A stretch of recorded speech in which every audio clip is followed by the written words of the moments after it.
بسم اللہ الرحمن الرحیم۔ السلام علیکم۔ مجھے بچپن سے ہی جانوروں سے پیار تھا اور جانوروں میں میرا سب سے پسندیدہ جانور گھوڑا تھا۔ اسی وجہ سے میں اپنی تعلیم کم ہونے کے باوجود بھی مجھے جانوروں کے ڈاکٹر کے پاس نوکری مل گئی۔ میں سعودی عرب میں پہلے مزدوری کا کام کرتا تھا، مگر میرے جانوروں کے شوق کو دیکھتے ہوئے وہاں آنے والے ایک جانوروں کے سرجن نے مجھے اپنے پاس اسسٹنٹ رکھ لیا۔ وہ کہتا تھا کہ تم جیسے لوگ ہی جانوروں کی حفاظت کر سکتے ہیں جنہیں جانوروں سے پیار ہو۔ میں آج بھی اپنے کلینک میں موجود تھا۔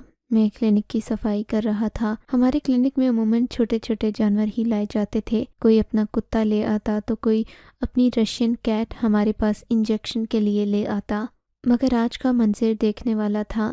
میری نظر باہر پڑی تو ایک چھوٹا سا لڑکا جس کی عمر 10 سے 12 سال کے قریب ہوگی، وہ ایک مریل سی گھوڑی کو لیے کھڑا تھا۔ گھوڑی سا محسوس ہو رہا تھا کہ وہ سخت تکلیف کا شکار ہے۔ میں نے جب اسے دیکھا تو حیران ہو گیا تھا۔ آج سے پہلے میں نے کسی جانور کی آنکھوں میں اتنا غم نہیں دیکھا تھا۔ لگتا تھا جیسے کہ یہ اپنے مالک کی فریاد کر رہی ہے۔ میں جب باہر آیا تو وہ لڑکا بڑا رو رہا تھا۔ میں نے اس سے پوچھا کہ کیا ہوا؟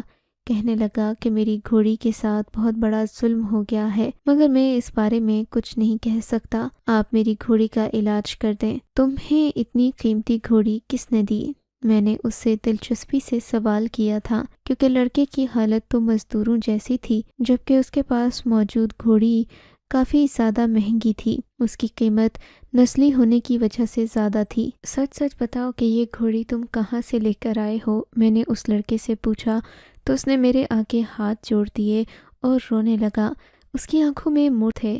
اگر تمہیں پتہ چل جائے کہ اس وقت یہ گھوڑی کتنی تکلیف میں ہے تو تم مجھ سے یہ بحث کرنے کی بجائے اس کا علاج کرو گے۔ تم کیسے جانوروں کے ڈاکٹر ہو کہ تمہیں ایک جانور کی تکلیف کا احساس ہی نہیں ہو رہا؟ وہ لڑکا مجھے ڈاکٹر سمجھ رہا تھا۔ میں نے گھوڑی کی طرف دیکھا تو وہ واقعی بہت بے چین لگ رہی تھی۔ میں نے سرجن صاحب کو بلایا اور کہا کہ اس گھوڑی کا کیا کیا جائے۔ انہوں نے جب گھوڑی کے پیٹ کی طرف دیکھا تو بولے کہ اس کے ساتھ کچھ گڑبڑ لگتی ہے۔ مجھے لگتا ہے کہ ہمیں اس کا الٹرا ساؤنڈ فوری طور پر کرنا چاہیے۔ ہم کوئی بھی بات اندازے پر نہیں کہہ سکتے۔ یہ بڑا قیمتی جانور ہے۔ اس کے مالک نے تو اس کی بڑی قیمت بھری ہوگی، اس لیے اسے ضائع نہیں ہونا چاہیے۔ میں نے دیکھا تھا کہ سرجن صاحب کو بھی اس گھوڑے کی قیمت کا احساس تھا۔ سرجن علی کے کہنے پر میں گھوڑے کو ایک الٹرا ساؤنڈ روم میں لے کر گیا۔ یہ الٹرا ساؤنڈ روم کافی بڑا تھا، بڑے جانوروں کے لیے بنایا گیا تھا۔ میں نے گھوڑی کو نیچے لٹایا اور اس کا الٹرا ساؤنڈ کرنا شروع کر دیا۔ میں الٹرا ساؤنڈ کی رپورٹ دیکھنا نہیں جانتا تھا، میں تو بس مشین چلانا جانتا تھا۔ لیکن میں بھی الٹرا ساؤنڈ کر کے فارغ ہی ہوا تھا کہ کلینک کے دروازے پر سخت شور سنائی دیا۔ ایسا لگ رہا تھا کہ باہر کوئی زور زور سے چلا رہا ہے۔ میں جلدی سے بھاگ کر باہر گیا تو وہاں پر ایک نوجوان کھڑا تھا۔ نوجوان کی عمر 25 سے 27 سال کے درمیان لگ رہی تھی، جبکہ اس کے ساتھ ایک نوجوان لڑکی بھی تھی۔ اس کی عمر بمشکل 18 سال ہوگی۔ میں نے ان دونوں کو دیکھا تو مجھے سخت حیرت ہوئی تھی۔ میں نے ان سے سلام کیا اور کہا کہ شکل سے تو تم لوگ پڑھے لکھے لگتے ہو، پھر ہمارے کلینک میں آ کر چلا کیوں رہے ہو؟ تو انہوں نے عجیب بات کی، بولے کہ ہم لوگ تو یہاں پر اپنا جانور لینے آئے ہیں، جلدی سے ہمارا جانور نکالو، ہمیں واپس لے کر جانا ہے اسے۔ یہ سن کر مجھے بھی غصہ آیا۔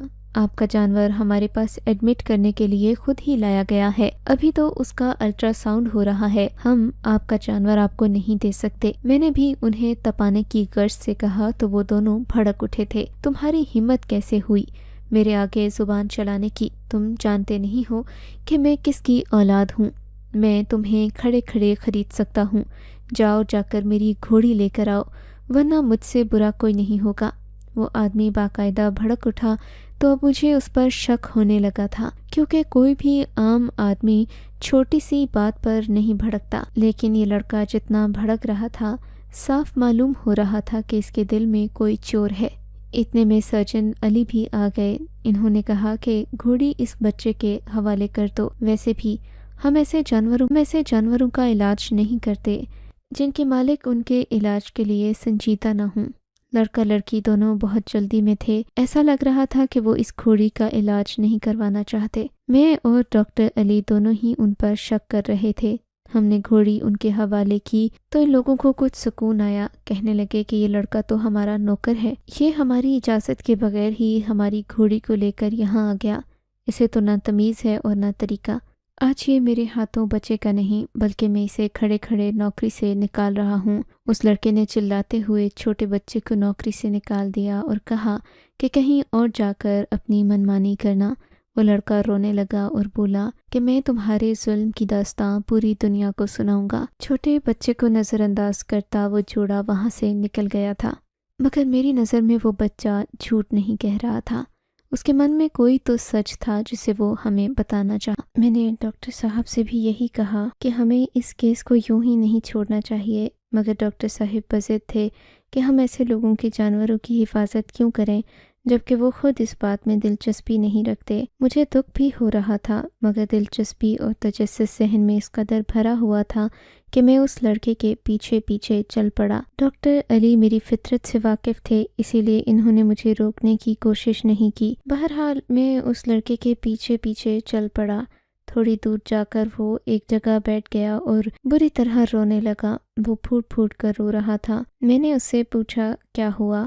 نوکری جانے کا دکھ ہے تو میں تمہاری مدد کروں گا۔ کہنے لگا نہیں، مجھے دکھ نوکری کا نہیں ہے، مجھے اس جانور کی حفاظت کے لیے رکھا گیا تھا۔ مجھے اس کی حالت دیکھ کر بہت ترس آ رہا تھا، میں اسے تم لوگوں کے پاس لے آیا۔ مجھے اپنی نوکری کھو جانے کو کامی ہوں، کہیں بھی رہ لوں گا، گزارا کر لوں گا۔ مجھے افسوس اس جانور سے بچھڑنے کا ہے۔ مجھے وہ گھوڑی بے پناہ پسند تھی، میں نے اسے 8 مہینے پیار سے رکھا، وہ میرے ساتھ بہت مانوس تھی۔ آج مجھ سے اس کی تکلیف دیکھی نہیں گئی تو مالک کی اجازت کے بغیر میں اسے کلینک لے آیا، مگر یہ لوگ کسی کو انسان نہیں سمجھتے تو جانوروں کو کیا سمجھیں گے؟ بس مجھے اپنی گھوڑی کا دکھ ہے۔ میں شرط لگا کر کہتا ہوں کہ اس کے ساتھ ان لوگوں نے کوئی بہت بڑا ظلم کیا ہے، ورنہ کوئی جانور اتنی تکلیف میں بلا وجہ نہیں آتا۔ وہ تو پالتو جانور تھی، میں نے اس کا خیال رکھا اور مجھے بڑے مالک نے اس نوکری پر رکھا تھا۔ چھوٹے مالک نے مجھے نوکری سے نکال دیا، لیکن کیا تم میری ایک بات مانو گے؟ یہ کہہ کر اس لڑکے نے میرے آگے ہاتھ جوڑ دیے تو میرا دل بھی پگھل گیا۔ ہاں ہاں، تم کہو کیا کہنا چاہتے ہو، تمہاری ہر بات مانوں گا میں۔ میری یہ بات سن کر اس لڑکے کو حوصلہ ہوا۔ اس نے جو بات مجھے بتائی وہ بڑی عجیب سی تھی۔ کہنے لگا کہ تم نے میری گھوڑی کا الٹرا ساؤنڈ کیا ہے، اب تم ایسا کرنا کہ الٹرا ساؤنڈ کی رپورٹ لازمی دیکھنا اور اپنے ڈاکٹر کو بھی دکھانا، کم سے کم سچ تو تم لوگوں کے سامنے آ ہی جائے گا۔ اگر تم لوگوں میں خود ہمت نہیں ایسا کرنے کی تو وہ رپورٹ پولیس کو دے دینا۔ جانور کے ساتھ بھی برا کرنے کا حق انسان کو نہیں ہے اور یہ حکومت تو بالکل نہیں دیتی۔ لڑکے کی باتیں بڑی پراسرار سی تھیں۔ مجھے اب واقعی میں اس جوڑے پر شک ہونے لگا۔ میں نے اس سے کہا کہ مجھے تم ان دونوں کے گھر کا پتہ دے دو، اگر کوئی بات ہوئی تو ہم ان تک پہنچ سکیں گے۔ لڑکے نے کہا کہ میں تمہارے ساتھ تمہارے کلینک چلتا ہوں، تم ابھی اس کی رپورٹ دیکھ لو، بے شک تمہیں میرے سچ کا اندازہ ہو جائے گا اور یہ بھی سمجھ آ جائے گی کہ ان لوگوں نے اس گھوڑی کے ساتھ کیا ظلم کیا ہے۔ وہ بچہ میرے ساتھ ساتھ آ گیا۔ میں اسے لے کر واپس کلینک آیا تو ڈاکٹر علی جا چکے تھے۔ میرے پاس الٹرا ساؤنڈ کی وہ رپورٹ سامنے ہی پڑی تھی۔ الٹرا ساؤنڈ ہوتے ساتھ ہی رپورٹ پرنٹ ہو جاتی ہے۔ میں نے وہ رپورٹ وہاں سے اٹھا لی، اس سے کہا کہ چلو ہم کسی دوسرے ڈاکٹر کے پاس چلتے ہیں، اسے کہتے ہیں کہ یہ رپورٹ ہمیں پڑھ کر سنا دے۔ میں اور وہ لڑکا نسیم ایک قریبی ویٹ کلینک پر چلے گئے۔ وہاں جا کر جب ہم نے یہ رپورٹ ایک ڈاکٹر کو دکھائی تو وہ غصے سے آگ بگولا ہو گیا، اس کی آنکھیں جیسے خون سے بھر گئی تھیں۔ یہ دیکھ کر اس سے رہا نہیں گیا، میری طرف دیکھ کر غصے سے بولا، یہ الٹرا ساؤنڈ رپورٹ کیا حقیقی ہے؟ کہیں تم جھوٹ تو نہیں بول رہے؟ میں نے نفی میں سر ہلایا، ساری بات بھی بتا دی اور کہا کہ ہم تو یہاں الٹرا ساؤنڈ آئے ہیں، ہم کوئی جھوٹ نہیں بول رہے۔ اس نے ہم سے اور بھی پوچھ گچھ کی، کہنے لگا کہ تم سچ بتا دو ورنہ بعد میں تمہارے ساتھ بہت برا ہوگا۔ تم نے جو جرم کیا ہے اس کی سزا بہت بڑی ہے اور بہت بری بھی ہے۔ تم نے یہ حرکت پتہ نہیں کیا سوچ کر کی، تم میں ذرا بھی انسانیت نہیں۔ ڈاکٹر کی بات سن کر مجھے بھی ڈر لگا تھا۔ میں سوچنے لگا کہیں سارا الزام میرے اوپر ہی نہ آ جائے۔ میں نے اس لڑکے سے کہا کہ تم بھی اپنا بیان ریکارڈ کروا دو۔ ایسا لگ رہا تھا کہ معاملہ بہت سنجیدگی اختیار کر جائے گا، اور پھر ویسا ہی ہوا۔ ڈاکٹر صاحب نے فون پر ہاتھ رکھا اور قریبی پولیس اسٹیشن میں کال کر دی۔ مجھے تو اس بات کی سمجھ نہیں آ رہی تھی کہ الٹرا ساؤنڈ رپورٹ میں ہے کیا۔ اپنے ان پڑھ ہونے پر افسوس ہو رہا تھا۔ 5 ہی منٹ کے بعد پولیس کی گاڑی کلینک کے باہر کھڑی تھی۔ ڈاکٹر نے ہم دونوں کو پولیس کے سامنے کھڑا کیا۔ پولیس والوں جو کہ مجھے سمجھ نہیں آئی۔ وہ لڑکا اپنے کانوں کو ہاتھ لگانے لگا۔ وہ تو عربی زبان سمجھتا تھا، پر مجھے کچھ سمجھ نہیں آ رہا تھا۔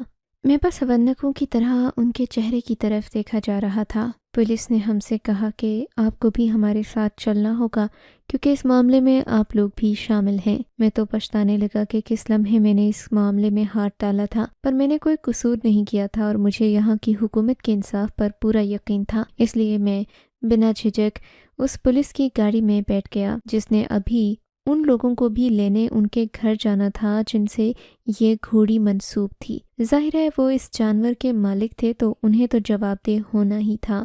تھوڑی ہی دیر کے بعد گاڑی ان لوگوں کے گھر کے باہر پہنچ گئے۔ پولیس کی گاڑی دیکھتے ہی یہ لوگ باہر نکل آئے تھے۔ ان کے چہرے پر سے ہوائیاں اڑی ہوئی تھیں، مگر جب اس عورت پر میری نظر پڑی تو میرے بھی رونگٹے کھڑے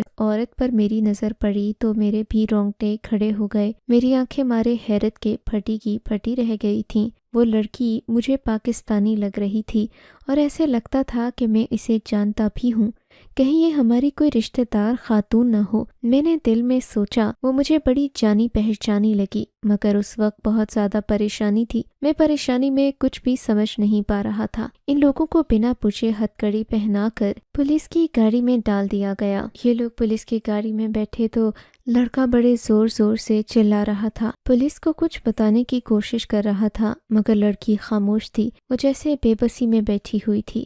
جب میں نے اس کی طرف دیکھا تو وہ مجھ سے نظریں چرا رہی تھی۔ میں سمجھ گیا کہ وہ مجھے پہچانتی بھی تھی اور جانتی بھی تھی، اسی وجہ سے اسے مجھ سے شرم آ رہی تھی۔ پولیس اسٹیشن پہنچنے میں زیادہ دیر نہیں لگی تھی۔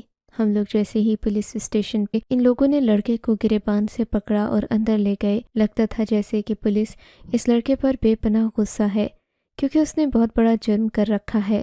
میں نے سوچا کہ میں ان لوگوں کے نوکر سے بات کروں جو کہ میرے ساتھ ہی بیٹھا ہوا تھا، مگر پولیس کے تیور دیکھ کر مجھ میں ہمت نہیں ہو رہی تھی کہ میں اس سے بھی بات کروں۔ ویسے بھی میری عربی ٹوٹی پھوٹی سی تھی، مجھے زیادہ باتیں بولنا نہیں آتی تھیں۔ مجھے پکا یقین تھا کہ مجھے تھوڑی ہی دیر میں یہاں سے رہا کر دیا جائے گا، کیونکہ میرا کوئی قصور نہیں تھا۔ میں نے ڈاکٹر علی کا نام بتا دیا جن کے پاس میں نوکری کرتا تھا۔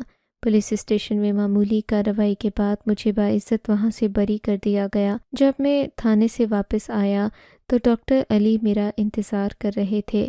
آتے ہی مجھ پر برس پڑے اور بولے، میں نے تم سے کہا تھا کہ ان حرکتوں سے دور رہو جس سے ہمارے کلینک کی شہرت کو نقصان پہنچے، مگر تم ایسے نہیں کہ میری بات مان لو۔ باز نہیں آئے تو میں تمہیں نوکری سے نکال دوں گا۔ جانتے ہو کہ اس لڑکے کے ساتھ کیا ہوا ہے جو اپنی گھوڑی یہاں لے کر آیا تھا؟ میں نے لا علمی میں سر ہلایا تو کہنے لگے کہ اس نے بہت بڑا جرم کیا ہے۔ ستم یہ ہے کہ میرے پاس وہ الٹرا ساؤنڈ رپورٹ بھی نہیں کہ میں دیکھ سکوں کہ اس نے ایسا کیا جرم کیا ہے، مگر مجھے پولیس اسٹیشن میں یہی بتایا گیا ہے کہ اس کے جرم کی سزا پھانسی سے کم نہیں ہے، اب وہ اس دنیا میں نہیں رہ سکتا۔ اس بات نے تو مجھے حیران کر دیا تھا۔ میں سوچ بھی نہیں سکتا تھا کہ گھوڑی کا مالک اتنا بڑا جرم کر بیٹھے گا کہ اسے اس دنیا سے ہی جانا پڑے گا اور اپنی زندگی سے بھی ہاتھ دھونے پڑیں گے۔ میں نے ڈاکٹر علی سے کوئی ضد نہیں کی، نہ ہی ان سے پوچھا کہ اصل معاملہ کیا ہے، کیونکہ میں پہلے ہی ان کی بات نہ مان کر میں ان کے غصے کو دعوت دے چکا تھا۔ انہیں مزید تنگ نہیں کرنا چاہتا تھا، مگر میرے دل میں بہت سارے سوالات اٹھ رہے تھے۔ میں جاننا چاہتا تھا کہ اس آدمی سے کیا خطا ہوئی، لیکن بہرحال میں اس معاملے سے دور ہی رہا۔ ڈاکٹر علی کو میں مزید تیش نہیں دلانا چاہتا تھا، اسی لیے میں نے خاموشی اختیار کر لی اور اپنی نوکری کے دوران ایسی کوئی بات نہیں کی۔ اس لڑکے کو سزائے موت بھی ہو گئی، وہ پھانسی بھی چڑھ گیا، اس کا قصہ بھی ختم ہو گیا، مگر مجھے یہ نہیں پتا چلا کہ اس نے کیا کیا تھا، اس کا قصور کیا تھا۔ نہ ہی میں ڈاکٹر علی سے یہ بات پوچھنے کی ہمت رکھتا تھا۔ عید کی چھٹیاں ہوئیں تو انہوں نے مجھ سے میری فرما برداری کے بدلے میں